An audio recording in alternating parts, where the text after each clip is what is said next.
distinguished guests, particular students, ladies and gentlemen. On behalf of IMMC Greater China, I would like to welcome you to this international summit. And for those who are traveling from afar, welcome to Greater China, Hong Kong. IMMC, as we all know, is a competition in mathematical modeling. So I guess many of you are in this competition mode when you're coming to this summit. But as a mathematics educator, I feel obliged to reiterate the educational value of mathematical modeling. Right? Modeling is not just about competition. I think the essence of modeling is making judgment, making sound and informed judgment. So when you encounter with a real-life problem, you have to judge what are relevant and irrelevant information, what is the best approach to do it. And making judgment is so important these days.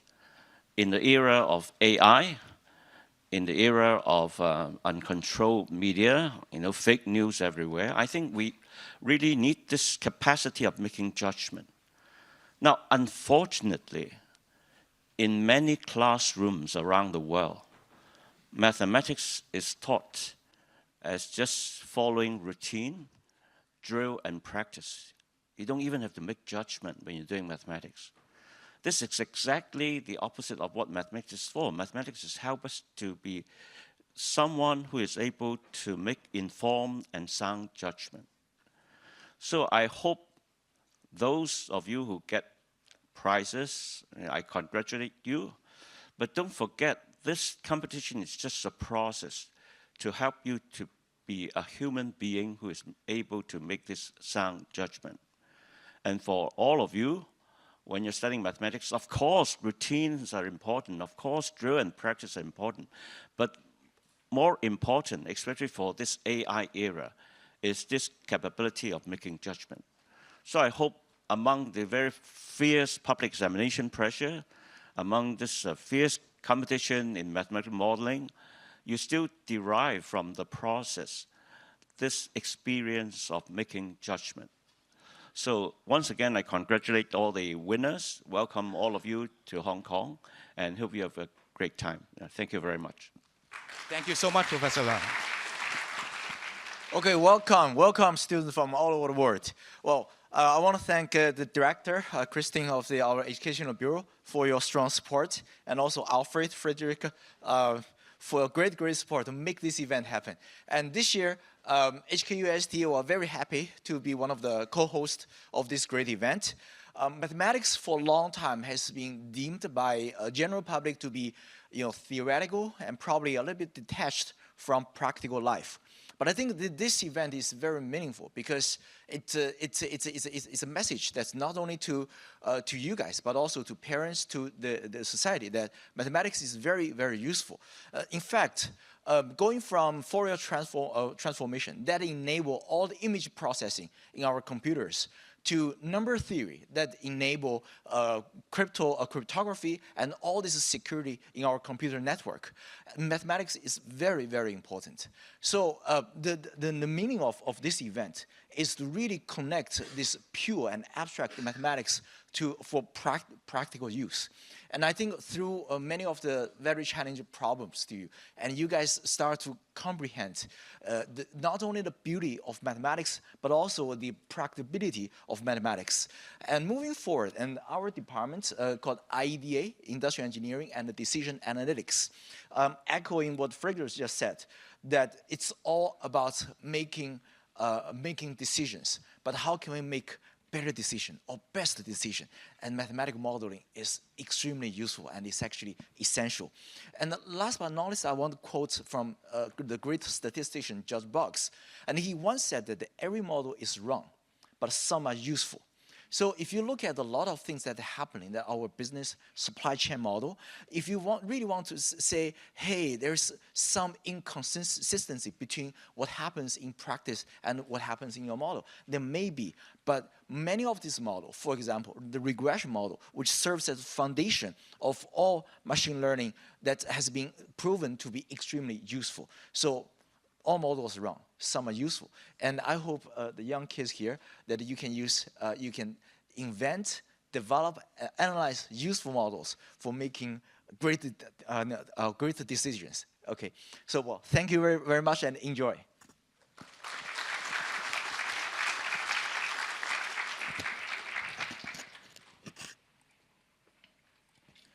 Thank you, Professor Zhang, for your captivating insights. Next, we have a special treat from Professor Solomon Garfunkel, a video message. So let's watch. First, my apologies for not being able to attend this wonderful summit in person.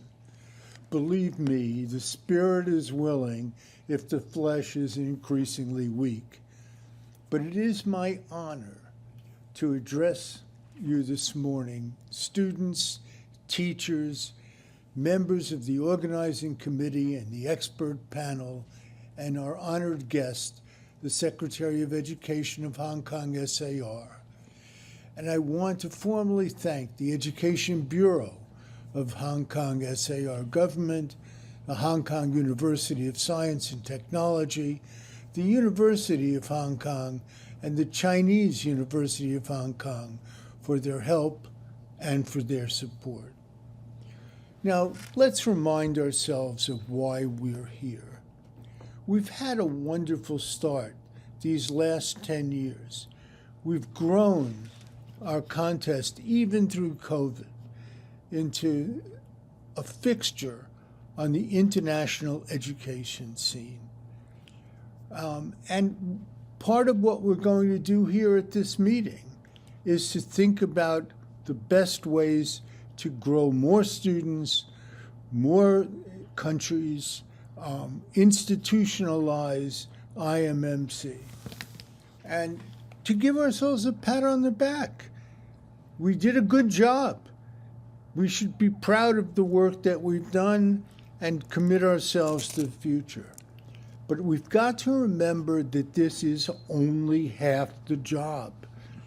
When we set up IMMC, we talked about changing education, mathematics education, having more and more mathematical modeling as a key part of what mathematics education is. And that job is something that still remains to be done. So yes, we'll give ourselves a good time. We'll thank ourselves for all the work that we've done. We'll commit ourselves to growing the contest, growing the mathematical challenge, adding more countries, institutionalizing the work. But that is half the job. What we need to do now is to make changes in the educational structure of different countries. That is hard. What we've done up to now, even though it may seem like a great job, is the easy part. But now we have the hard part. And yes, it's a shame that I'm not there, and it's a shame that Hank and Casey and Ross weren't able to come. But it's a good thing that we have younger people who can take up the work, because this is going to growing IMMC into a movement for educational change is hard, and it's going to take thinking outside the box, and it's going to take younger people who are willing to dedicate themselves to this work as part of their regular academic achievements. This is the job ahead of us, and this is what we're going to spend our time talking about. And this is the work that we promised the world we would do, and that we in fact will do. Thank you.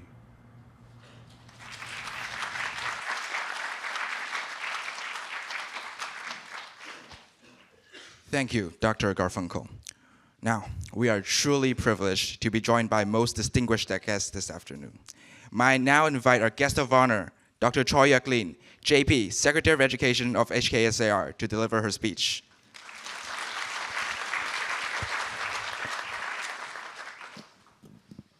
Dr. Dr. Galuzzo, Professor Leung, dear expert panel members of IMMC, distinguished guests, esteemed educators, ladies and gentlemen, teachers and students, good morning.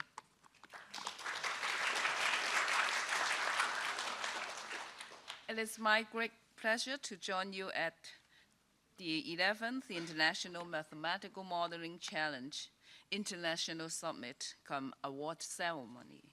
The IMMC has established itself as the most distinguished international competition in mathematical modeling for secondary students. What makes it remarkable is how successfully it has promoted STEAM education by engaging students worldwide in solving real-world problems through the ingenious application of mathematics. To align with the national strategy of invigorating the country through science and education, and the international trend of nurturing future technological talents, the Education Bureau of Hong Kong has been stepping up the promotion of STEAM education. We have launched a range of initiatives that empower our students with cross-disciplinary skills encompassing mathematics, science, and technology, as well as innovation. In recent years, echoing the Hong Kong SAR government's policy to further promote STEAM education and digital education, the Bureau has strengthened the promotion of mathematical modeling in schools, putting emphasis on real-world application of mathematics and encouraging the effective use of digital technologies in the learning and teaching. Consider the context we found ourselves in today, the era of artificial intelligence. It is important for our students to develop, on top of computation skills, the ability to model complex real-world phenomena and the capacity to extract insights from vast data sets. To enhance the learning of mathematical modeling, we will further promote the application of artificial intelligence, coding, and the use of other digital tools in modeling. Our students can therefore apply mathematics and other STEAM knowledge, as well as digital technology to address problems in diverse areas, like energy saving, sustainability, and robotics, among others. Our vision is to integrate mathematical modeling into the learning and teaching of mathematics across primary and secondary schools in Hong Kong.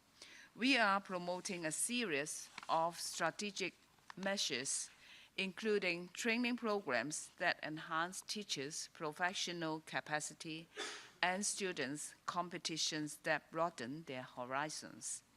The various measures include support for the Greater China Regional IMMC this year and today's meaningful summit, which present an invaluable opportunity for Hong Kong teachers to gain insights into mathematical modeling education, as well as for our students to exchange ideas with winning teams from around the world. The fostering of mathematical modeling takes on new significance in cultivating the generic skills that represent future competencies our students lead. These skills include, but are not limited to, critical thinking skills for dissecting complex problems, robust problem-solving skills for devising creative and effective solutions, the ability to analyze and interpret data, as well as the skills to utilize artificial intelligence and different digital tools to tackle mathematical problems. The aforementioned are essential skills in STEAM education and digital education that we believe to be important for nurturing students to become talents of the future. To the IMMC awardees across the globe, I extend my heartfelt congratulations on your outstanding accomplishments. Your passion, hard work, and exceptional abilities have brought you to this moment of well-deserved recognition. Today, we celebrate your success in applying your knowledge and skills, collaborating with peers, and tackling authentic problems. I am confident that the summit will serve as a powerful platform for students to learn from one another. It also provides educators and teachers an opportunity to share professional insights, best pedagogical practices, and innovative ideas on mathematical modeling education. Let's work together to advance mathematics education for preparing our students to excel in the AI era and equip them with full readiness for innovation and technology. In closing, I wish today's International Summit Award Ceremony a great success, and I wish all of you a fruitful and inspiring experience at this event. Thank you.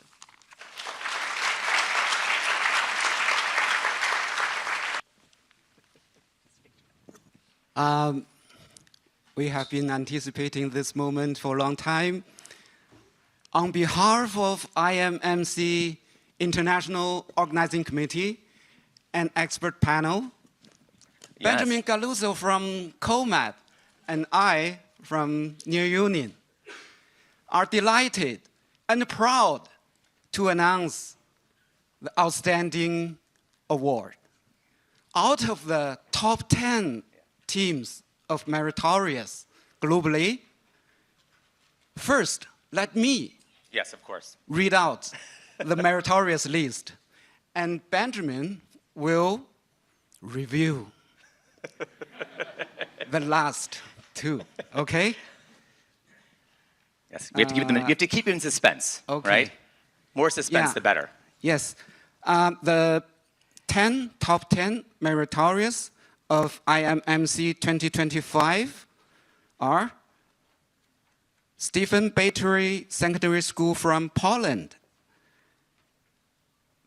Maclean's College from New Zealand, Korean Minjok Leadership Academy from South Korea, Right Country Day School from US, Puising Middle School from Macau, SAR, China, Lord Byron Secondary School from Canada, Stuyvesant High School from US, Mathematical Association for Nepal from Nepal, Two teams. Prepatic EGL from Mexico. So your turn. Yes. Okay. Yeah. So are people ready? Okay. We just have to know if people are excited for this to happen. All right. So this year, and as was mentioned just a few moments ago, the George Box quote, that all models are wrong, some models are useful. I'll say that in the world of the IMMC, we don't always we have at least one outstanding team, right? This year, we have two outstanding teams. The first of these teams, in no particular order, that was determined by the expert panel to be outstanding, is Maclean's College from New Zealand.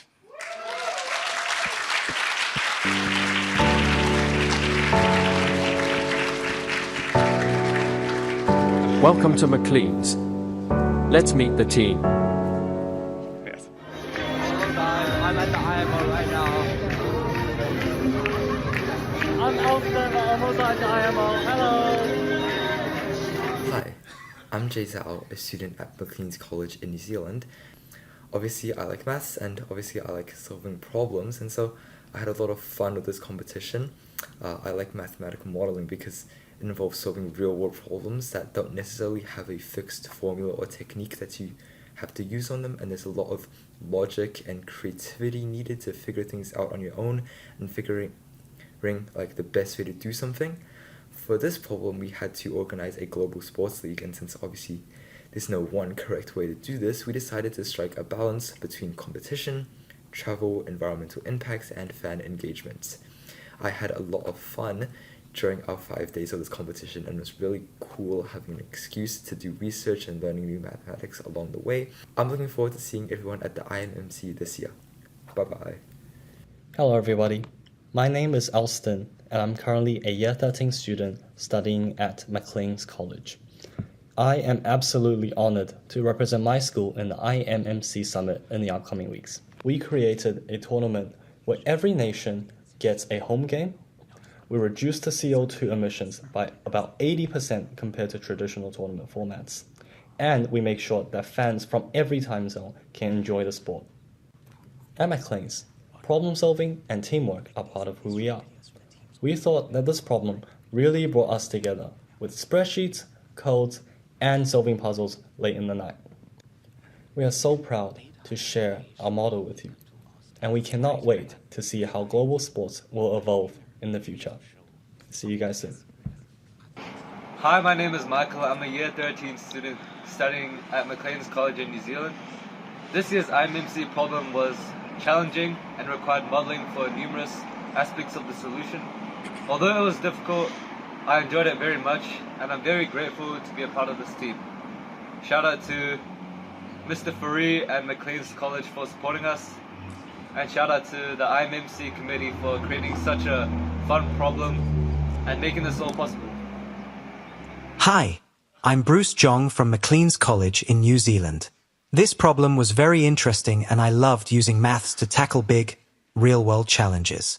This journey has been amazing, and I'm really proud to use my math skills to represent my school and my country. Those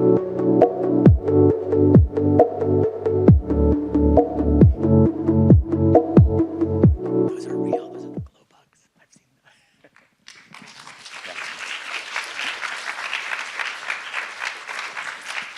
Okay, thank you and congratulations once again to Maclean College.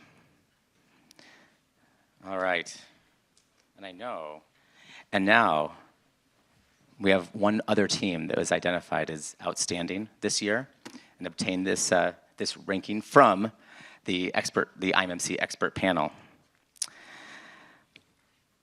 Korean Minjok Leadership Academy from South Korea. Congratulations.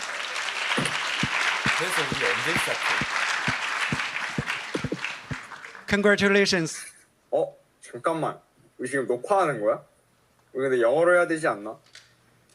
잠깐만. 그러면 뭘로 시작하면 좋을까?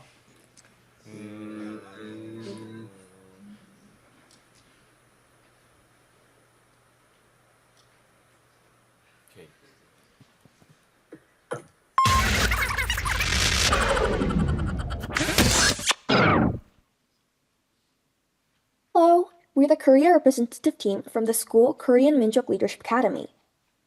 First, I would like to say it's a great honor to be here as the top 10 IMMC teams worldwide. Though I feel a bit like a latecomer of the party since I arrive a bit late.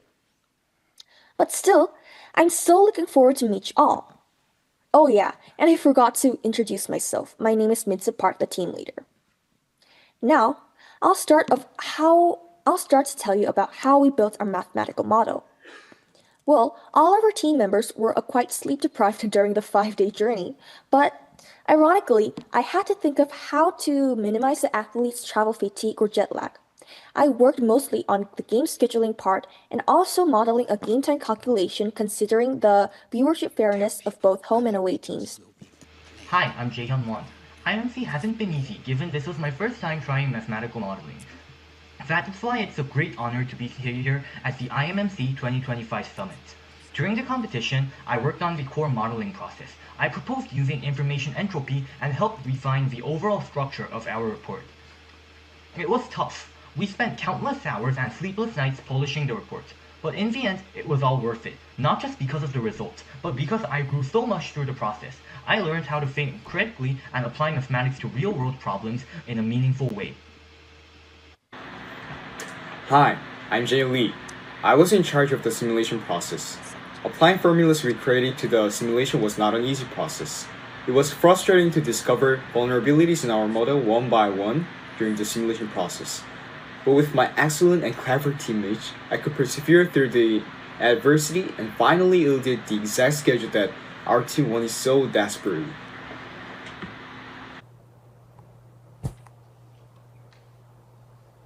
Hello, my name is Junsu Park.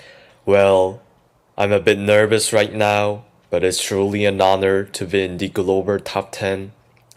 Let me introduce myself. I have an older brother and also a very cute dog at home. I think my biggest contribution was just cheering passionately for my team members right next to them. Honestly, I'm really sleepy right now. So after this, I will go back to sleep. Top 10. Wow, it's truly an honor. Thank you.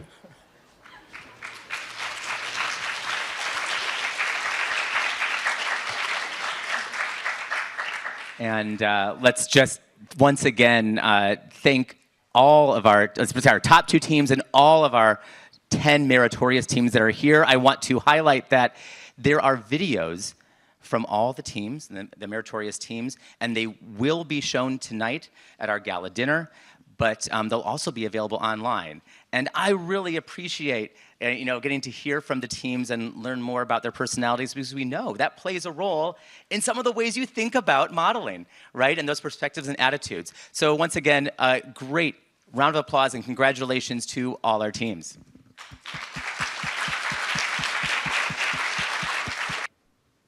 Perhaps I need a microphone.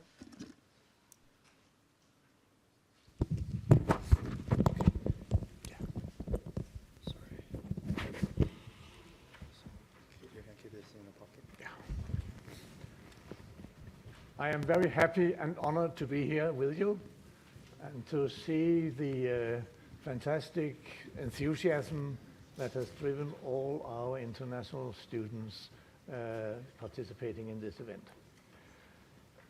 I must admit that I will probably be boring you.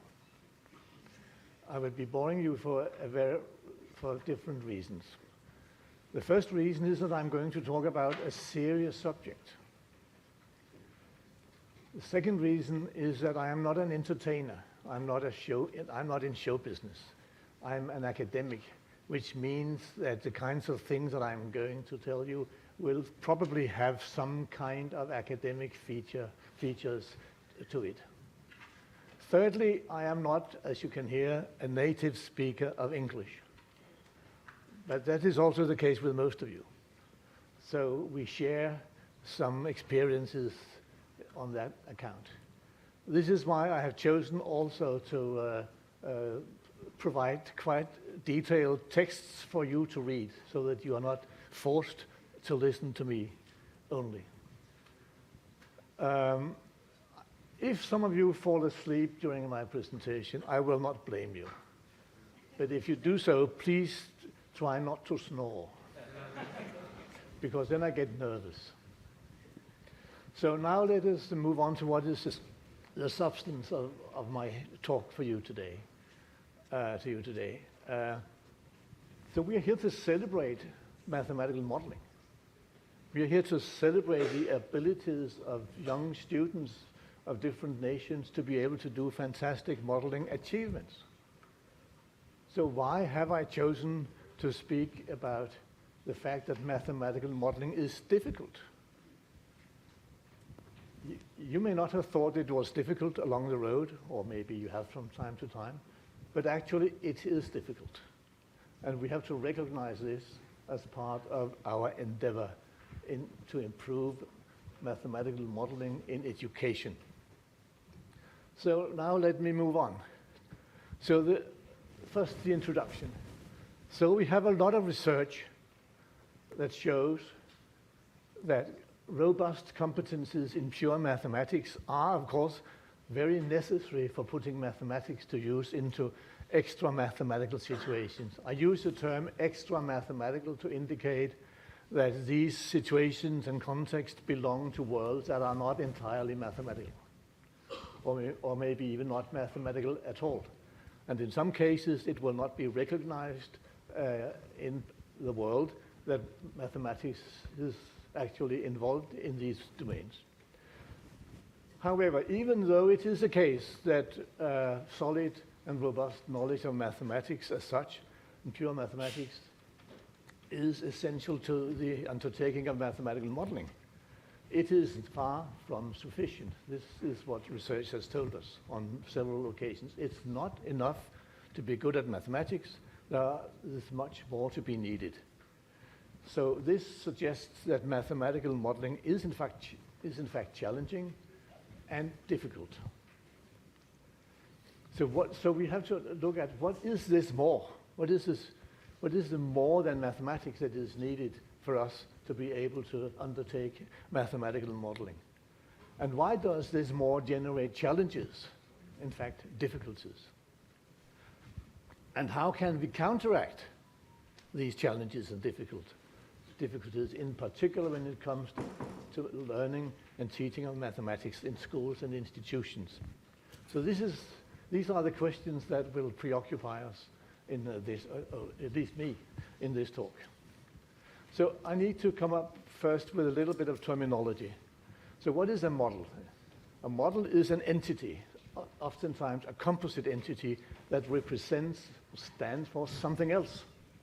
Another entity, which in fact is our primary entity. A model is a secondary thing derived possibly from this entity. So what can the primary entity be? Well, it can be an object, it can be a system, it can be a phenomenon, a process, a situation, a problem or task. There are all sorts of things that can constitute the primary entity. So some models are models of an already existing entity. They are already there, and we want to do something to understand them and come to grips with them. But there are also models for a primary entity, which is not yet in existence, or not yet in existence in the full manner it will be once it has been shaped and constructed. So these are two very different things. Needless to say, if a model contains mathematical components, we call it a mathematical model. So the process of constructing a mathematical modeling, a model is called mathematical modeling, which is what you have all experienced during these several months we have been involved in this. So fundamentally, we undertake mathematical modeling in order to deal with aspects and issues concerning some extra mathematical domain, where we hope or expect that we are able to better come to grips with the extra mathematical issues and aspects that actually preoccupy us by involving mathematics than without involving mathematics. So we have hope that mathematics is helpful in some way or another. We are not specifying at this point exactly in what ways, but that we hope that it will be helpful to us. So by definition, any mathematical model and any mathematical modeling process implies an encounter between an extra mathematical domain and mathematics. So this means that such an encounter never exists or resides entirely within the extra mathematical domain or within mathematics itself. So what are the purposes? Is the first category of difficulties I will come up with is the purpose of mathematical modeling. So basically there are two kinds of overarching purposes why we undertake mathematical modeling activities. The first overarching purpose is that we want to understand something about an extra mathematical domain. There's something that nags us or bites us or itches us that we want to come to grips with and understand. The other overarching purpose is of a different nature. That is, we want to do something. We want to organize the world, take action within some extra mathematical domain. Sometimes these are intertwined in the sense that we hope that we can do things in an extra mathematical domain as a consequence of having understood it. But basically the purposes are different. Understanding something is different from doing something. So understanding is actually there to satisfy our intellectual curiosity. So our curiosity about what and why and how. So for example, to identify patterns and structures, to explain phenomena and processes by uncovering relations and causal relationships, such as identifying, driving or rolling forces and mechanisms that are responsible for the phenomena and processes that we look at. Or we want to make predictions of future developments of some domain. So sometimes we call mathematical modeling for understanding, descriptive modeling. We want to understand something which is out there, which we want to describe it and analyze it and understand it. So what are examples of this? So will Mount Everest ever be free of glaciers and permanent snow during the summer? And if so, when? How will the fertility rate in a certain country, C, develop during the next 100 years? What is a robust estimate of the cost of a taxi ride between 2 points in Hong Kong at different times of the day? Will the population of polar bears in Greenland become extinct during the 21st century? Why is it impossible? You may not know that it is impossible, but why is it impossible to obtain exact tuning, temperament of a piano? Let me tell you a secret. Because there is no non-trivial power of 2 that is equal to a non-trivial power of 3. I am absolutely certain that most of the people who play music do not know that this is the case, but this is actually the case. So how far away is a lighthouse from a passenger ship when the light is first visible from the bridge of the ship? If you pour a liter of some liquid, water, milk, whiskey onto a table, how big an area will it cover? So these are kinds of millions of, hundreds of millions of kinds of questions that are to do with the descriptive modeling purpose, things we want to understand. Doing something means making decisions and taking actions for some purpose. There are some reasons why we want to do something. We have some objectives that we want to fulfill. So we might be interested in designing material or immaterial artifacts within a domain, having certain prescribed or desired properties. We might also want to structure and organize or reorganize aspects of the domain we are looking at. We want to perhaps make choices amongst different options, for example, to optimize objects or systems or processes with regard to some objective. And we may want to also prescribe rules and procedures for action within the domain. How should we go along fulfilling our objectives? So mathematical modeling for doing something is sometimes called prescriptive or normative modeling. So we are dealing with 2 kinds. Well, let me give some examples. So what are possible questions that would drive a descriptive modeling, a prescriptive modeling? So which of several mortgage schemes for buying a home should I choose? How should an insurance company design its pension scheme products in terms of premium and payout structure? How should a committee be composed on the basis of an election process?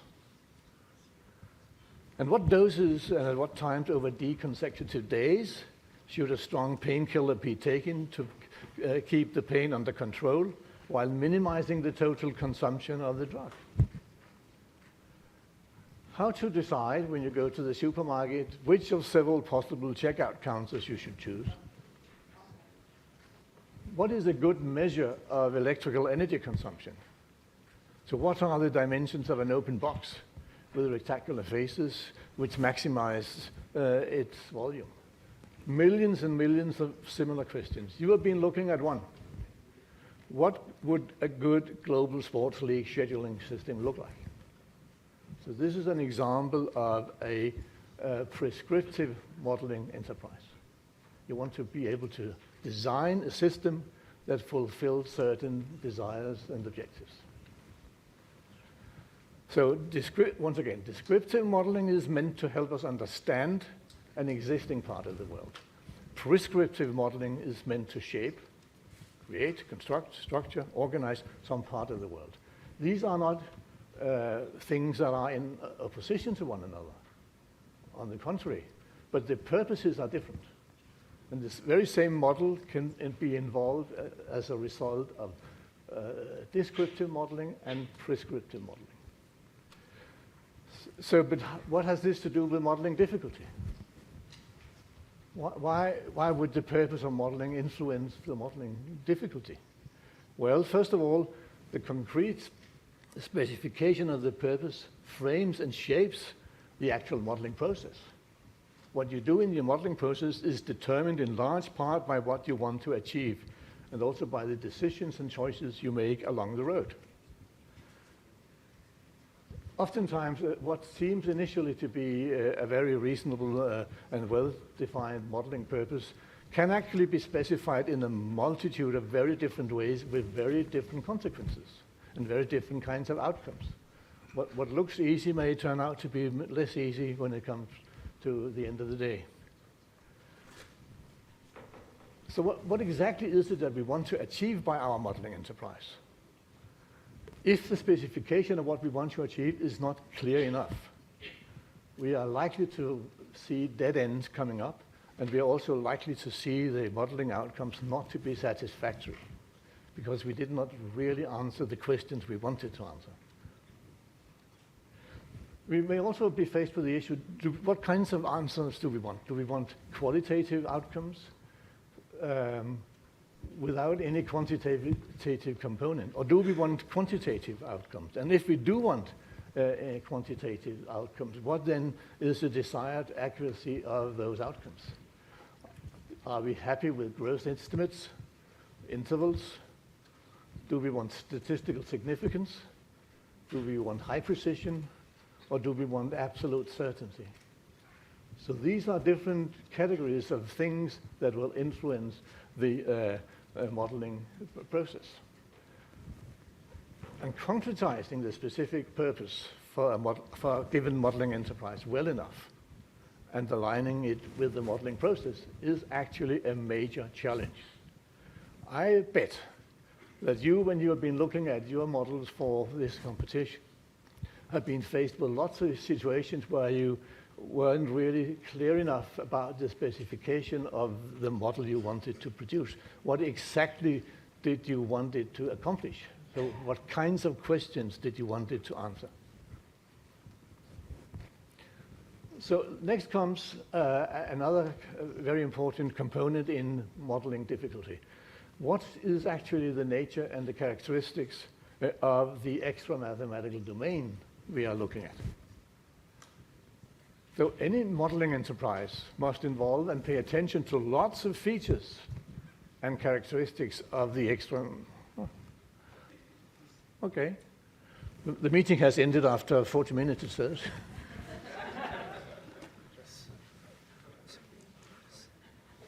Okay. So even the system is bored. It's not just you. So what are these characteristics of the extra mathematical domain that are significant for our modeling enterprise? So we need to define what kinds of information do we want? What are the facts we need? What are the understanding of the extra mathematical domain that is on our agenda? Now, things are different in different domains. So sometimes modeling only involves everyday extra mathematical knowledge, knowledge that everyone possesses by living in a society or a community. Things concerning counting or time or weights and distances, and money and commerce, rents and interest rates, all sorts of things that we live in and with every day. where we do not really need a lot of extra mathematical knowledge to be able to do modeling in those domains. But sometimes modeling requires a more specialized knowledge, more specialized factual knowledge and information about the extra mathematical domain. This is typically the case with different sorts of professions. Carpentry, masonry, building, painting, plumbing, manufacturing, or handling electrical systems, doing architecture, landscaping, cooking, restaurant management, agricultural, logistics, textile work, nursing, etc. These are all based on focused training. And sometimes these domains also make use of special devices or even instruments. So modeling in such domains does require, in fact, a non-trivial extra mathematical knowledge and information. But oftentimes it can be retrieved without a fantastic amount of effort. And that goes also for such scientific fields and domains where extra mathematical knowledge is needed but can be procured at an effort. So geography, geology, botany, zoology, population biology, history, economics, sociology, linguistics are areas where it is not impossible to gain enough insight to be engaged in mathematical modeling. But, however, sometimes mathematical modeling takes place in extra mathematical scientific domains that are governed by advanced and complex theories, sometimes highly mathematized themselves as theories. And they have a high density of concepts and experiments and results and theorems and together with extensive and fine-grained terminology. To mention just a few examples, computer science, astronomy, physics, chemistry, pharmaceutical science, engineering science, actuarial science, meteorology, epidemiology, blah, blah, all sorts of things, where you need a lengthy educational background for being able to do modeling in those domains. These domains then put very high demands on the modeler. And it can only be undertaken by either by experts in the field or by a close cooperation with experts in the field. So these different domains then suggest that the nature and role of extra mathematical modeling, extra mathematical knowledge, differs greatly. So then how do the requirements for extra mathematical domain knowledge in fact influence modeling difficulty? Why is it then difficult? Well, depending on the extra mathematical domain and its characteristics, and also depending on the specific purpose of the modeling enterprise, domain knowledge puts non-trivial demands on the shoulders of the modeler. And that knowledge is often not available from the beginning, but has to be procured along the road. So as I just said, the difficulty ranges from almost non-existing, but to very demanding difficulties. So successful modeling in any domain requires clarity of the extra mathematical knowledge involved in the modeling process, not necessarily from the beginning, but along the road. And procuring this extra mathematical knowledge is a challenging and, in many cases, difficult enterprise, and then a source of difficulty for modeling. So we cannot deal with this without looking, of course, at the mathematical resources available to a modeler. Of course, mathematical competences, knowledge, and knowledge are needed for a given enterprise. And they are a function of the modeling purpose together with the characteristics of the extra mathematical domain. So hence, all this varies greatly. However, it is always possible to do a little something in a given modeling domain with limited mathematical resources. But these limited mathematical resources will then also limit the kinds of models you can build and the kinds of outcomes you can obtain. If there is a mismatch between the modeling purpose, the modeler's mathematical resources, and the mathematical demands of the modeling task, this is a very serious source of difficulty. So now comes something which is often not taken sufficiently into account in dealing with modeling. So there are two kinds of things involved here: validating model results and evaluating models. So validating model results means that we assess the outcomes of the modeling process vis-a-vis the modeling purpose in relation to the extra mathematical domain. Are the outcomes relevant for our purpose? Are they satisfactory? Are they compatible with existing knowledge and facts established for this particular domain? Are the results well-founded, robust and trustworthy? Or are they not? Or are they shaky in some way?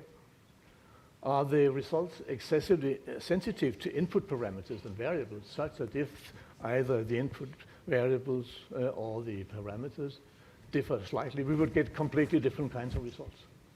So what is the degree of sensitivity to the modeling outcomes? So at the end of the day, we will have to say, well, given the modeling outcomes, are we happy with those outcomes? Are these results acceptable? And if not, what do we do? Being able to judge that is a key part of the undertaking here. So validating model results requires multiple considerations, lots of sound judgment, and domain-specific knowledge. Again, a complex and difficult undertaking that is challenging to the modeler. But it is not just a matter of looking at the modeling outcomes, the model outcomes. It's also a matter of looking at the model itself. We have to evaluate the model. And what does it mean to evaluate a model? That involves a lot of different kinds of components, in addition to validating its outcomes. So we have to assess the assumptions and the simplifications and the choices and other decisions that we make during the construction, and above all, the so-called mathematization process, which I'll return to, and also the structural properties of the model. What kinds of results can a model of a given nature produce?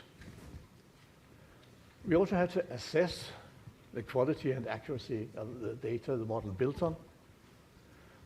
But you also have to assess the quality of the mathematical treatment that led to the modeling outcomes.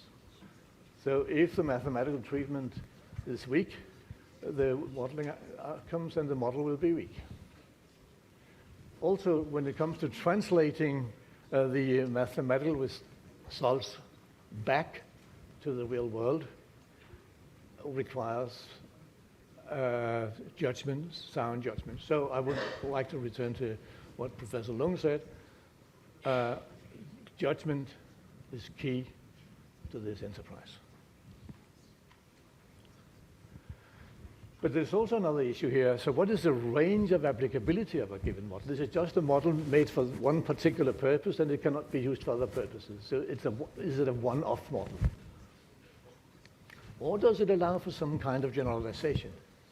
If so, in what direction, and how far does such a generalization can such a generalization be taken?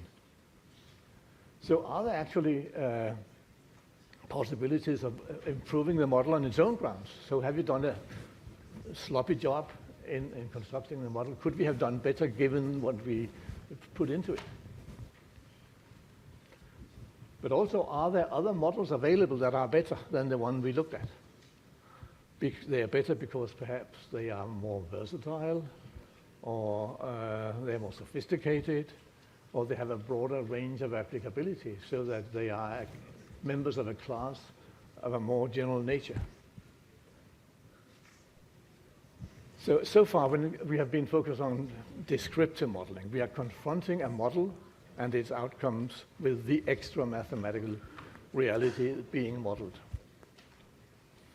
But when it comes to evaluating prescriptive modeling and models resulting from prescriptive modeling, the situation is rather different.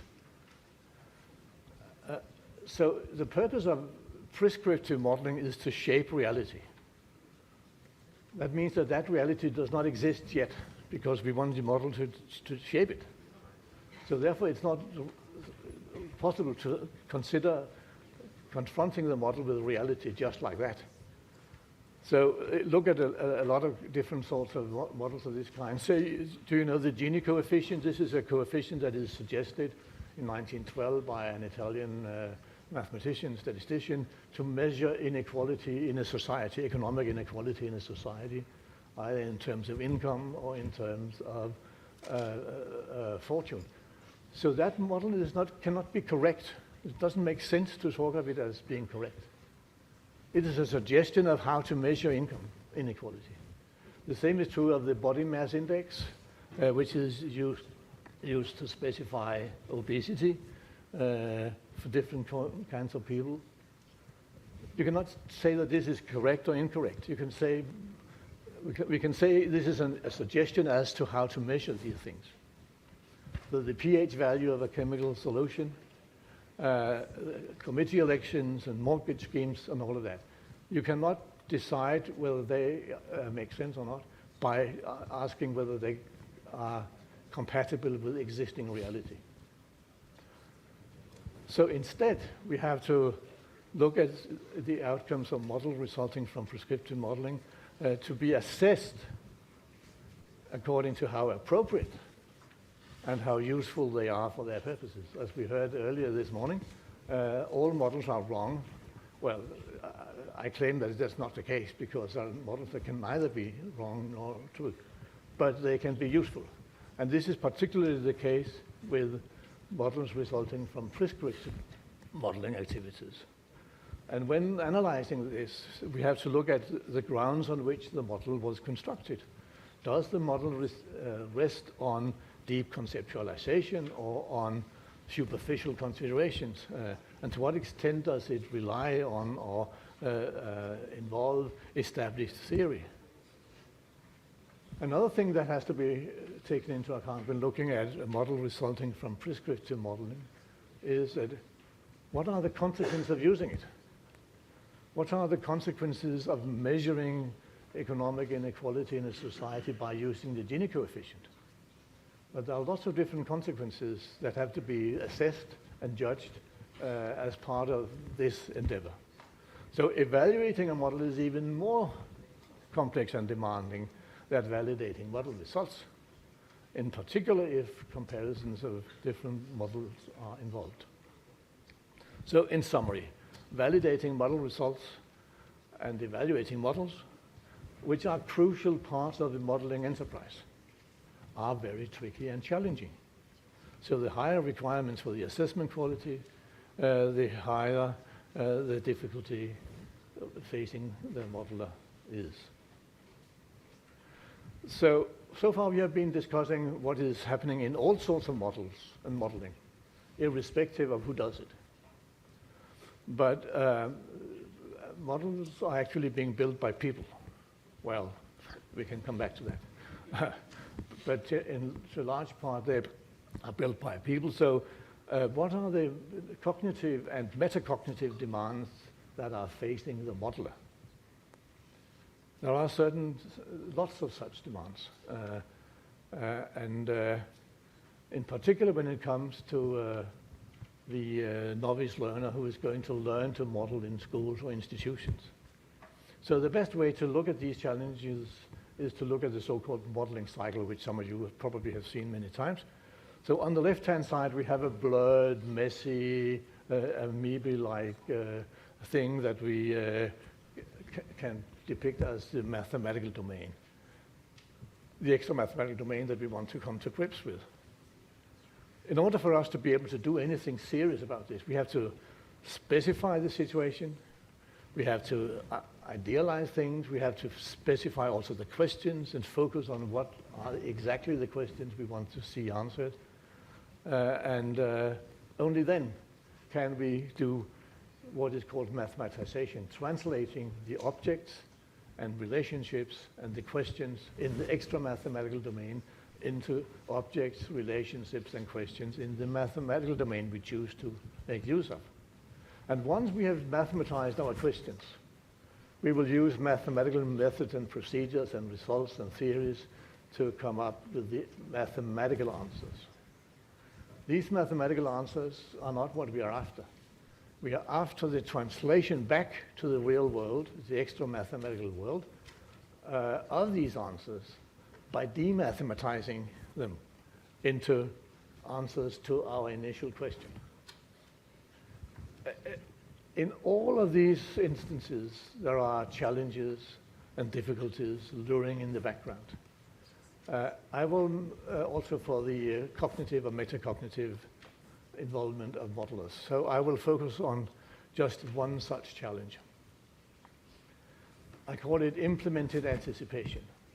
In several stages in the modeling process, you have to make steps that you haven't taken yet, but you have to anticipate what they lead to. You have to look into what happens if you do this rather than that. So you have to anticipate a vision of what is happening in the future, and you have to implement that vision into decisions and steps that you make now at the current stage. So differently put, the modeler has to project him or herself into the future stages that do not exist yet, but that you have a vision of. And that, of course, is a very difficult issue to deal with. And this is involved in all sorts of key stages in the modeling process. So in the pre-mathematization, where you prepare the extra mathematical domain for mathematization, all the decisions and assumptions and all the things you do there in order for you to mathematize the situation are part of the mathematization itself, which can be done in multiple different ways. It involves implemented anticipation. The mathematical treatment does, what are my mathematical resources? If I get this equation or this kind of equation, am I then able to actually answer the questions that pertain to these equations, or what have you, linear systems, or what have you? And what kinds of outcomes will the demathematization lead you to? So the ability to undertake implemented anticipation is a highly demanding thing that research shows is a key blocker from learning modeling successfully. So let's sum up what we have seen so far. So we have identified 6 kinds of challenges and potentially difficulties to modeling. The purpose of modeling, the nature and characteristics of the extra mathematical domain, the role of mathematical competences and mathematical knowledge, the issues involved in validating mathematical results and evaluating models, and the cognitive and metacognitive challenges to the modeler. Each of these aspects individually cause difficulty for the modeling process. But in combination, they interact and are interdependent in ways that increases the complexity of this undertaking. So that makes it even more difficult. So this leads us then to the question of how can we actually overcome or at least reduce these modeling difficulties? This is essential, because if we agree that modeling competency is highly important to society and to culture and civilization, which we have been talking about earlier this morning, we must find ways to overcome or at least reduce these difficulties. And then we are faced with a horrible problem that there is no miraculous cure. There's no particular way of doing this that works in all cases and for all people. So modeling is in large part a craft, which can only be developed by practicing it. Practice makes the master. But how can we initiate such a development that will pave the way for modelers to eventually become competent modelers in a large variety of different domains? So we must begin by articulating and paying attention to the various difficulties in modeling classrooms. So we should not claim that modeling is not difficult. On the contrary, we should say that it is difficult, but we should then focus on these difficulties and do something about them. So we should clarify and specify our modeling purposes, We should invite students to propose and discuss and compare a variety of different possible modeling purposes for a given situation and context. We should look at what is the relevant knowledge and factual information and data we already do have in hand about the extra mathematical domain, and what more do we need, and how can we get it. We have to do this by way of examples, by way of cases, also small cases. So what are the assumptions and simplifications that are reasonable to make here in view of the purpose we have? What are our mathematical resources, and how can we procure these in the kinds of contexts we are looking at? So every time a barrier is encountered, it is necessary to identify its nature and to discuss possible ways to move on. And the role of teachers here is not to tell students what to do, what next steps to take. The role of the teacher is to ask pertinent questions that lead the students to be able to overcome that particular barrier they're now looking at. It is also essential that we do not begin by too technically demanding examples, but we accept at a relatively low technical level that a lot of these difficulties do actually manifest themselves also in non-technical domains and contexts. And if we are afraid of being too elementary, any modeling task can be made more complex in the situation. We should also invite students to make pit stops from time to time and help them to take stock of what have we experienced and realized thus far and onward on our road. And record these, for example, in a modeling logbook, so that they can afterwards go back and see what were the kinds of difficulties they encountered and how did they deal with them. But above all, we need to encourage our students to reflect, not only individually, but also collectively. Reflect together. And be patient when doing so. And not just wanting to rush in a wild goose chase to the next step, but be patient about clarifying all the difficult things that are needed along the road. And this is up to teachers to help students be patient. It is also up to teachers to make sure that we all take our time when we are doing serious modeling work. I also wanted to add a little something about the relationship between artificial intelligence and modeling, which is a very pertinent issue. So first of all, in general terms, if you look at generative AI, it is often enormously well suited for producing ideas and for making suggestions. They can come up with fantastic suggestions and fantastic ideas in a nanosecond.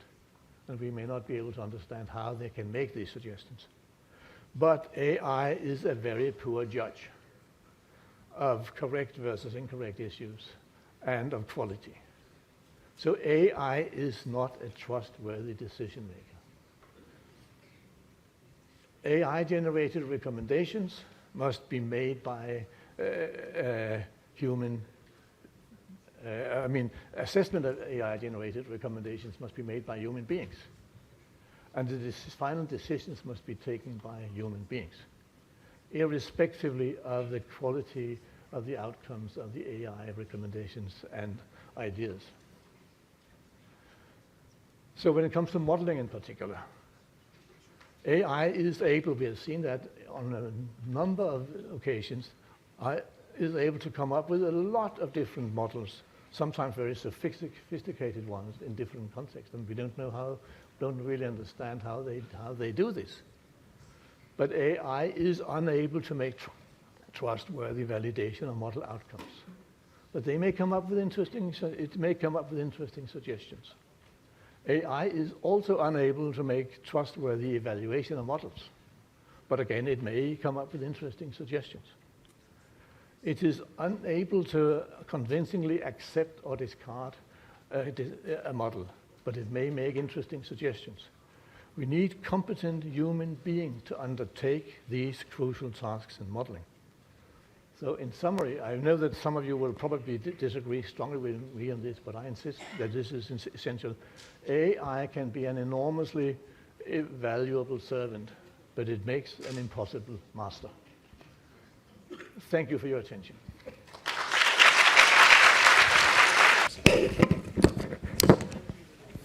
Okay, distinguished scholars, guests, teachers, and students.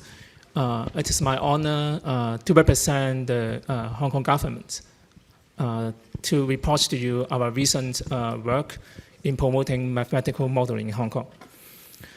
I have been working in the Education Bureau, responsible for the development of mathematics curriculum in more than 15 years.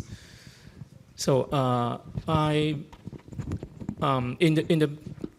in the past history of the development of the Hong Kong curriculum, actually we have already embedded mathematical modeling in our curriculum. But in the past 10 years, or especially the recent 3 years, we have stepped up our promotion of modeling in Hong Kong. So in the following 15 minutes, I would like to report to you our recent work. My sharing will be consist of 3 parts. First of all, I will share with you the pathway of our promotion of modeling in the mathematics subject in primary and secondary schools. Secondly, I will share with you the measures that we step forward to promote the modeling, to infuse it into the classroom lessons in primary and secondary schools. And the last, I will share with you some concrete examples of the modeling activities that happens in the classroom. So to start with, actually, the idea of modeling have already embedded in our curriculum. In this slide, I listed the curriculum aims of the Hong Kong mathematics curriculum. And I highlighted in red for you that those relevant to mathematical modeling. In the first and the fourth bullets, you can see that in Hong Kong, we work to develop in students the ability to use mathematics to formulate and solve problems in daily life. And also, we nurture their ability to appreciate structures and patterns. You can see that these are important underlying ideas and concepts of modeling. And what we've done in these past years is to emphasize modeling for teachers and also to encourage teachers to arrange modeling activities in schools. And the development of mathematical modeling and the promotion actually aligns well with the development of STEAM education and digital education in Hong Kong. In 2015, Hong Kong have a very large-scale promotion of STEAM education.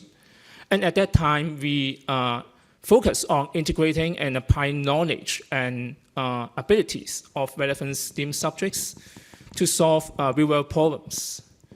At that time, when educators discuss the role of mathematics in STEAM education, and also the focus of real-world problem, we discuss about it, and we find that actually mathematical modeling is the focus and the key promotion role in STEM educations.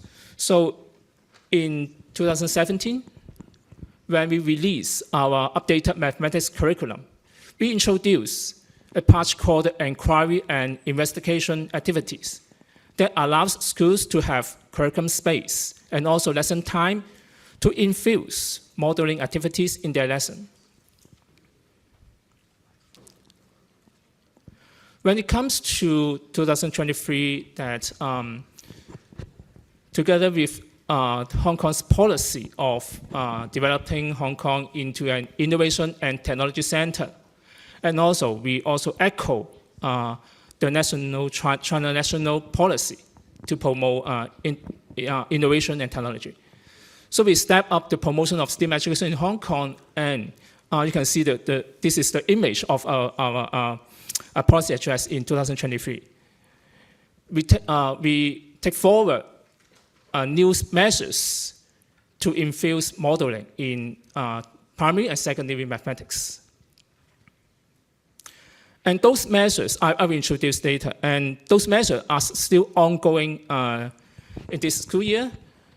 And to align with the advancement of AI and other digital technology, the promotion of modeling will be enhanced to encourage students to make use of those digital technology appropriately in the process of modeling.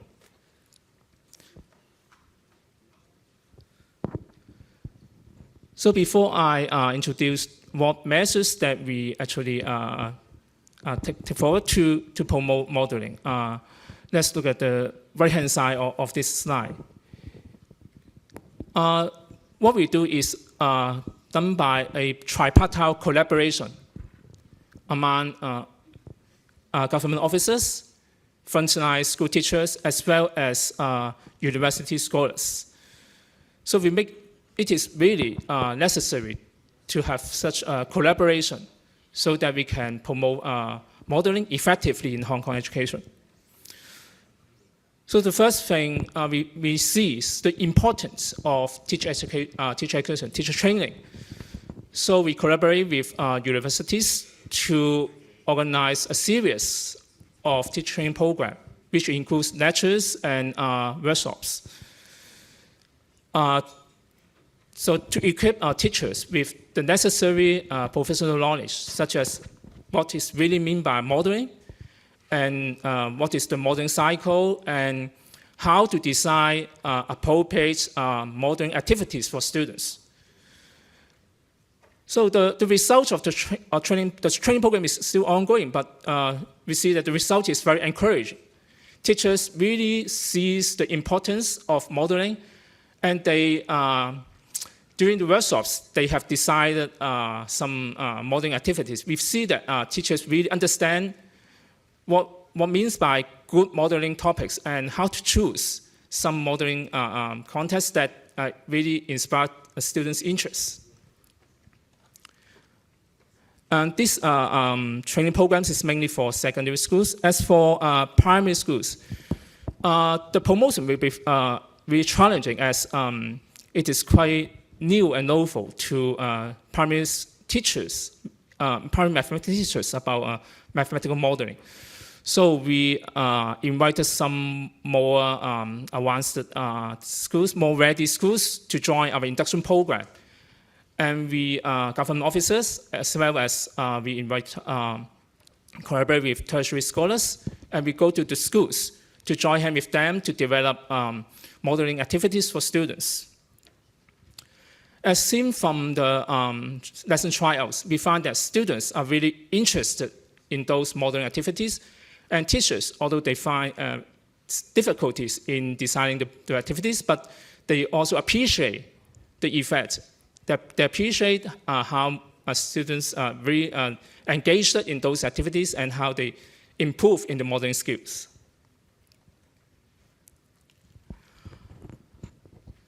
To support teachers to implement modeling in schools, we see that providing quality learning and teaching resources to them really important.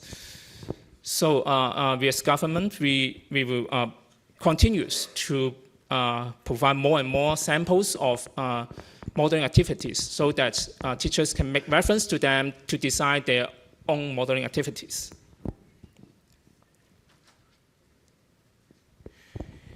In addition to the induction program that I mentioned just now, we also have other support programs for schools.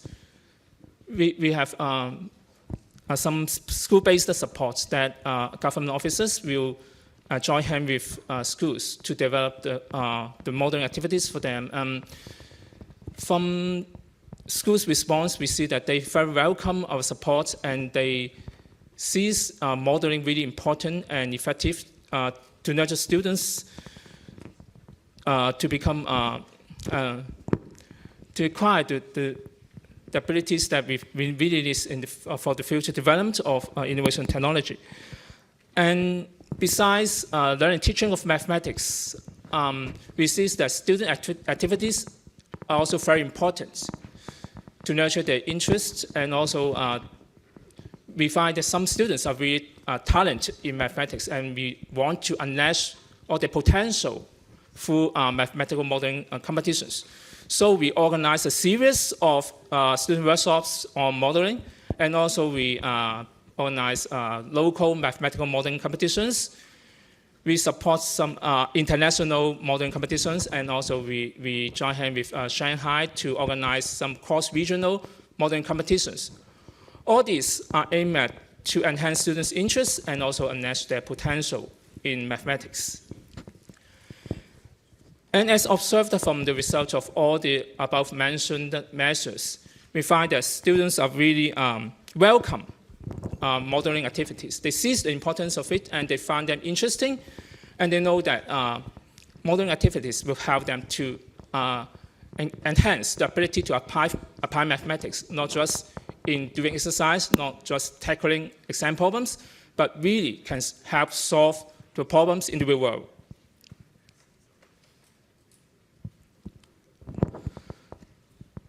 So before I introduce some concrete examples of modeling activities, I want to introduce the differences between those activities in primary schools and in secondary schools. So this slide shows a typical modeling cycle. You can see on the left-hand side, it is about the real world, and on the right-hand side, it's about the mathematical world. Those steps are, for example, making mathematics problems, making assumptions, and then to construct the model and so on, and to allow us to validate it, to refine it. So in primary schools, as students, they acquire limited mathematical knowledge. So our focus is not in the model itself. It is about how students interpret the real-world problem, how they transfer it into a mathematical problem, and how they pose the assumptions to simplify the problem so that they can analyze it and they can make a model with the limited math knowledge they acquire. At primary level, we encourage teachers to try to give students opportunity to do the validation process. But it also depends on the ability of students. As for the secondary level, when students acquire more and more mathematical knowledge, besides let students go through the modeling cycle, we also ask students to apply more and more mathematical knowledge so that their model will become more and more sophisticated. So let's look at some real examples that we have tried out in schools and have a positive response from students. So this is an example that we tried out in primary 4, this is grade 4. As you can see at the top of the slide is about a real-world problem to decide the best route to go on the rides in an amusement park, such as the pirate ship, the roller coaster, merry-go-round, and so on. What we focus is how students change this real-world problem into a mathematical problem and how they pose the assumptions. So the problem will be more on the route planning. So students have to plan the route. They need to decide the time they stay for each ride and the waiting time and also the time travel between different spots. So at last, students come up with the planning, and then they have to do scoring. So the math problem from planning the best route to become the route planning and the scoring problem. So when it comes to scoring, students and teachers, they come up with a final proposal that consists of two parts. The first is the popularity, and the second is the diversity. So how to quantify the popularity? So this is the first problem they face. To solve this problem, students, they did a mini survey on all the popular rides in the amusement park so that they can give a rank for different rides to do the popularity score. As for the diversity, it is about how many rides that they can visit for the planned route. So this is how primary students, they experience modeling through a real-world problem. You can see that the model itself is not a very mathematical one, but actually it still consists of some mathematical elements and the quantifying process during the exercise. So let us look at a secondary example. You can see the difference between it with the primary one. So this is a secondary 3 example. It is for that is grade 9. The real problem is that what is the temperature of a specific place based on data of weather stations? In Hong Kong, the observatory, they set up many weather stations in different places in Hong Kong, but it can't be everywhere. So there's always some place that is that's not very close to weather station, but it has some weather stations nearby. So students have to transfer this real-world problem into a mathematical problem. The problem is simplified as a specific place inside a triangle formed by 3 weather stations. And teachers and students, they collaborate to come up with different models through different assumptions. So you can see in model 1, it is done by a 3D model. It is not conducted by setting up some formulas. Indeed, students, they construct a 3D model using a dynamic geometry software. So they set up the 3 points. The height of the 3 points is actually represents the temperature of the 3 points. And they read the temperature of the center point, the point A, from the software. So they haven't done any calculation. They just let the software tell them the results of the estimated temperature. So this is model 1, and students also have to think about what assumption behind their model. As for model 2, you can see that it is done by a very different idea. They think about the distance between point A and the other 3 points, and they try to make a weighted average by the 3 distances. So these are some real examples that we tried out in schools, and we find that the results are very encouraging. We see that students are very actively participated in the discussion. They shared their ideas, they shared their assumptions, their interpretation of the model and their different solutions. So we see that in infusing mathematical modeling, infusing real-world problems, really embodies students' interest in applying mathematics. And they see that mathematics is really related to their real life, related to the real-world problem, related to this world. So as government, we will continue to promote mathematical modeling. And we see the importance of teacher training, and so we will continue to provide professional training for teachers, and we will continue to organize quality activities for students.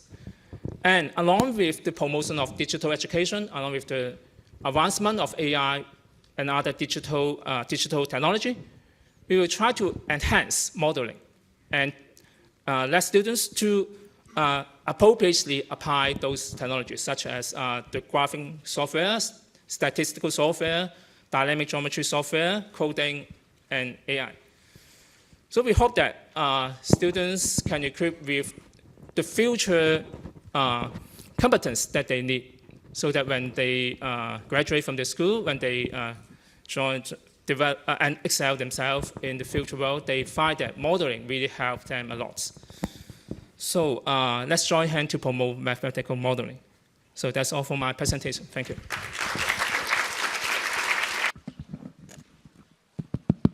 Okay, all right. I was just saying, I do have a harder task of keeping y'all awake. So I'll share Professor Nice's advice, which is feel free to nap, and if you snore, I'll know that's a sign to speed up.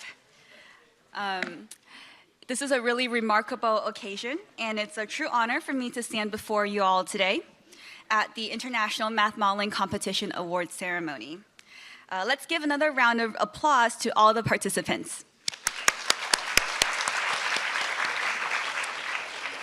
It's really inspiring to see such a diverse and talented group from 39 countries and regions represented this year. In particular, congratulations to the exceptional winning teams from the United States, New Zealand, Poland, South Korea, Mexico, Hong Kong, Macau, and mainland China. Your dedication and brilliance are a testament to the power of young minds. And to our distinguished guests, our esteemed representatives from the Hong Kong SAR government, the dedicated leadership and organizing team from IMMC, respected international experts and scholars, the devoted teachers who have guided yourselves, the proud parents, and everyone from the participating high schools across Hong Kong and the Greater China region. Thank you for joining us in celebrating these great achievements. For me, as an IMMC alumnus, as introduced earlier, this moment also carries a special significance. For I once had the privilege of being where some of you are seated today, recognized as part of an outstanding team in 2015 and 2016. Yeah, a long time ago. And I am deeply grateful for Mr. Alfred Chung's invitation and the opportunity to share a few thoughts with you this morning. Because, and what I hope to offer is not a lecture, hopefully, but rather an opportunity for shared reflection. Because if my journey has taught me anything, it's that wisdom is often found not in having all the answers, but in asking the right questions. A process I know each of you has embraced throughout this competition. So, while a full dialogue might not be possible in the time that we have together, I would like to pose some of the questions that have guided me over the past few years, not as definitive solutions, but as pathways for your own exploration. And in that spirit, I will share some of my own experiences, not as perfect examples, but as one perspective among many. Truly, if I could offer one piece of advice as you embark on your next chapter, it would be this. And I mean it, so please don't take anything else I say after this that seriously. Much like the intricate problems you've tackled in math modeling, life rarely offers a single straightforward answer. Therefore, I encourage you not to model your own journey after any singular prescribed template. Instead, view the achievements of the past, the established paths, even your own prior successes, not as rigid constraints, but as valuable lessons. Always remembering that the most rewarding and likely successful path is the one you forge next for yourself. In the case of the speech, though, I didn't have to do the hard work because Alfred asked all the right questions. He prompted me with Steve Jobs' famous quote from his Stanford commencement address. You can't connect the dots looking forward, you can only connect them looking backwards.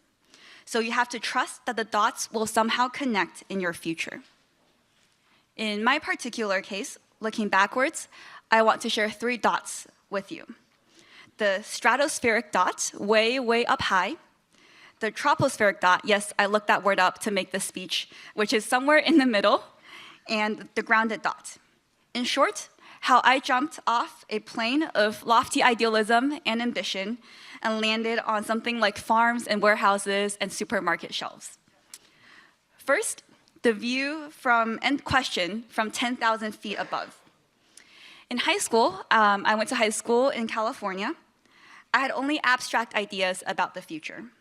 And my main question then was the generic one of, well, how do I discover my strengths and passions? For me, some of the earliest clues on this journey lead directly back to this very competition. A confession, our biggest motivation back then to join the IMMC was really getting out of class for a week and having the liberty to order whatever food we wanted, for free, actually, for a whole week. But of course, what we gained went far beyond, free Chinese takeout and Chipotle. Looking back, that experience introduced me to 2 powerful concepts. First, the tangible and meaningful impact mathematics can have on real-world problems. a subject I already admired for its inherent logic and beauty, but now understood as a potent tool for change. I was amazed by how such abstract concepts, such as derivatives and matrix operations, can save lives through optimized fire station placement and impact our everyday commute through improved subway station systems. And you guys know the countless applications that we have for math and math modeling in the real world. And second, I began to discover my own strengths and how I could contribute effectively within the team. Because after all, as you all know, math modeling is a team sport. Witnessing the power of collaborative effort in tackling complex issues. Working together at breakneck pace at 2 a.m. in the morning really teaches you how to be a better team player. Then, entering the troposphere. So falling a little bit down, I made out more details during my university years. The central question then was, how do I expand my horizons? I wish I could say I fell in love with math modeling, participating in this competition, and went on to study applied math at Harvard to pursue my passion of combining math and real-world problem solving. The reality is life is always more roundabout. I took my first pure math class at Harvard, discovered that we work more with letters than numbers, and that our final was to write a paper on manifolds, and personally had no fun. This brought me back, completely no offense to all our pure math educators and professors in the room. This brought me back to applied math and math modeling. I discovered during college and grad school the huge range of problems and industries to which math can be applied. I did more calculus in my microeconomics course than my math classes. I spent plenty of time on matrix operations and linear algebra in computer science algorithm classes.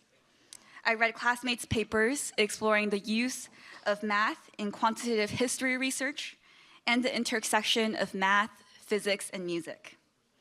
These examples go on and on. The applications of math are truly boundless. Even outside of academics, I leveraged these handy team management skills developed during IMMC and re-experienced a few more 2 a.m. breakneck work sessions running Harvard College China Forum. Then, a crash landing. Because, to be honest, transitioning from school to work was hard. Sadly, you don't get problem sets or textbooks on how to run a successful e-commerce campaign, nor are you graded on how close your work, say getting gross merchandise volume targets for our Black Friday sale, is to the right or best answer. So being on the ground then, my question shifted to, how do I apply my strengths, achieve personal growth, and ultimately maximize my impact on the industry and society at large? I began to see so many areas where my previous training in math modeling came in handy. Whether it's as small as writing SQL to build my own data dashboard to improve operations efficiency, or as holistic as discussing ways to better categorize users based on behavioral data analysis.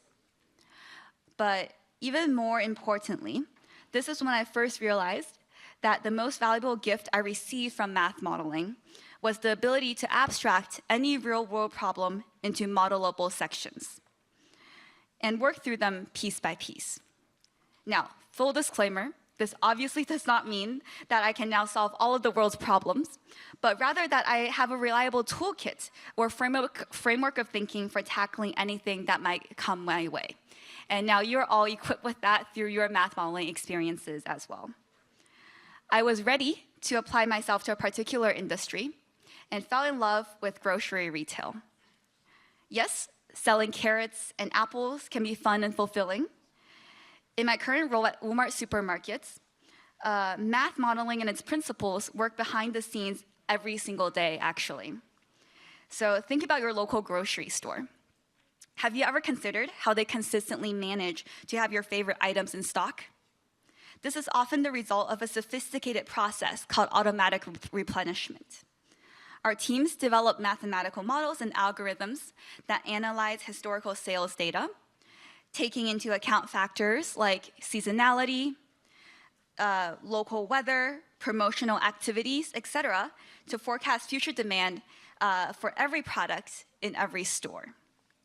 Based on these predictions, the models then determine the optimal quantities to order from suppliers and the most efficient methods to distribute these products to the individual stores from our warehouses. It is an intricate logical puzzle, and mathematical modeling is an essential tool that ensures its smooth operation so that you can always find whatever you need. Another example is intelligent pricing. Have you ever noticed how fresh produce may get marked off over the course of a day? This used to be a general process of, say, 10% off after X hours, 20% off after Y. Now we can utilize mathematical models coupled with artificial intelligence to analyze historical price elasticity, how sensitive consumers are to price changes, along with the remaining shelf life of a product. By carefully evaluating these factors, we can determine the most effective markdown strategies to clear inventory efficiently, minimizing waste and maximizing value for our customers. We might even employ models to forecast the impact of different pricing approaches on overall sales and profitability. These are just two illustrations from my own industry, yet the truth is that the basic problem-solving framework behind math modeling permeates nearly every aspect of the modern retail experience, from understanding consumer behavior to optimizing the layout of a store. Finally, an extra credit question for all of you overachievers in the room. What will be the defining skills, the critical abilities that will enable you to make meaningful contributions in a rapidly evolving world over the next 20, 30, or even 50 years? Think about the world as it was just a decade ago, when many of you were likely just beginning your journey in education. Artificial intelligence, cloud computing, and big data were certainly topics of discussion, but they hadn't yet fundamentally reshaped our industries and our daily lives in the profound ways we see today. Many of the technologies and even the professions that will define your future careers likely haven't fully emerged yet. This is the unwritten future that awaits you, filled with both immense opportunities and unforeseen challenges. And here is my belief. In this era of rapid technological advancement, what some now call the age of AGI, or artificial general intelligence, the most essential competency will be the ability to abstract real-world problems into the language of mathematics. The good news now for all of us here is that this is the very core of what you have been doing at the International Math Modeling Challenge. As AI takes on more routine tasks and processes vast amounts of information, the uniquely human skill of framing complex challenges in a way that allows for logical analysis and solution, or as said, the ability to make judgment, will become even more highly valued. This is the skill that will empower you to ask the right questions, to design the crucial experiments, and to interpret the results with profound understanding. As you look towards your own unwritten futures, I encourage you to continue to nurture the mathematical curiosity and the powerful problem-solving abilities that you have so brilliantly demonstrated here. Remember that mathematics is not just a collection of abstract equations confined to textbooks. It is a vital language for understanding and shaping the world around us. It is a dynamic tool, constantly evolving and discovering new and unexpected applications across a vast array of human endeavors. Now, I had no idea where my dots would have landed over the past decade of my own life, nor do I know how I will draw them in the next decade. But we're all equipped with the most reliable pens to dynamically write our own futures. Therefore, I offer you my sincere congratulations once more. My profound gratitude extends to the dedicated teachers, the supportive parents, the organizers, sponsors, and the Hong Kong SAR government and supporting universities for providing this invaluable platform for nurturing exceptional talent. Embrace the challenges that lie ahead, trust in your ability to connect the seemingly disparate points, and go forth to make your own unique mark on the world, empowered by the enduring strength of mathematics. Thank you.